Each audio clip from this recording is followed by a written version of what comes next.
Le plus gros défi des entrepreneurs africains n'est pas tellement lié à la qualité de leurs produits ou de leurs services. Très souvent, si on observe de manière beaucoup plus attentive, on remarquera très rapidement que les produits ou bien les services qu'ils commercialisent sont de bonne qualité. Parfois même, sont d'une extrême qualité, sont d'une qualité excellente. Mais là n'est pas le problème. Beaucoup de personnes pensent qu'ils ne réussissent pas à générer de l'argent parce qu'ils ont des produits qui n'est pas vraiment de qualité. Ça n'est pas le problème. Le problème, c'est qui empêche réellement, littéralement, les entrepreneurs africains de dormir la nuit. C'est le fait de ne pas avoir des clients de manière régulière, de manière consistante. Ils ont des clients une fois de temps en temps. Le flux de clients continue. Le flux de clients est réellement inconsistant. Donc, en une semaine, ils peuvent avoir 2 clients, attendre encore peut-être 2, 3 semaines pour avoir encore 2, 3 clients. Attendre encore peut-être 1 mois pour choper 3, 5 clients. Là, on remarque que c'est pas réellement sérieux. Ça manque de consistance.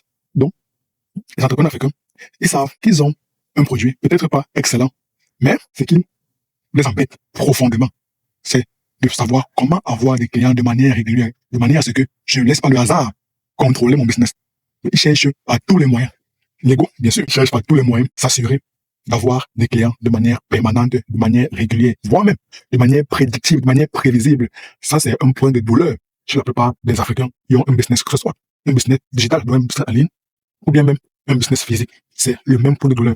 Comment avoir des clients chaque mois, de manière régulière, sans compter sur la chance. Et surtout, sans même compter sur le bouche à oreille, parce que le bouche à oreille, c'est une certaine forme de chance. Parce que, honnêtement, le bouche à oreille, ce n'est pas un élément qu'on peut contrôler. Lorsque tu vas choper des 2, 3 clients passés par là, si tu as fourni un travail excellent, alors ces derniers vont recommander ton travail à leurs proches, à leur entourage. C'est ainsi que tu réussiras à choper d'autres clients sans avoir eu à fournir d'efforts supplémentaires en marketing. Donc ça, c'est un excellent moyen pour avoir d'autres clients. Mais j'estime que c'est un moyen limité. Du moins, c'est un moyen sur lequel on ne pourrait pas réellement contrôler. Tu ne contrôles pas le bouche à oreille.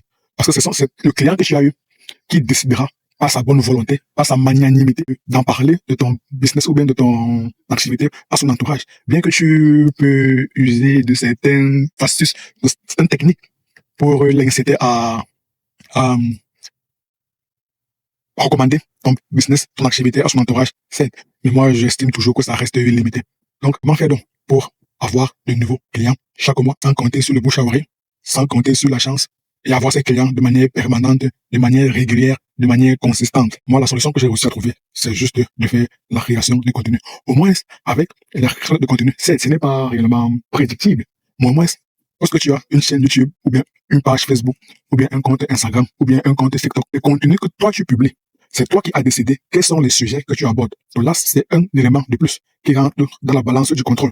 Tu contrôles les contenus. C'est ta page Facebook, bien que tu sois soumis aux règles de Facebook. Mais au moins, c'est ta page. Tu as un degré de contrôle sur cela. Une chaîne YouTube, c'est ta chaîne YouTube, bien que tu sois soumis aux politiques de YouTube. Mais tu gardes quand même un certain contrôle.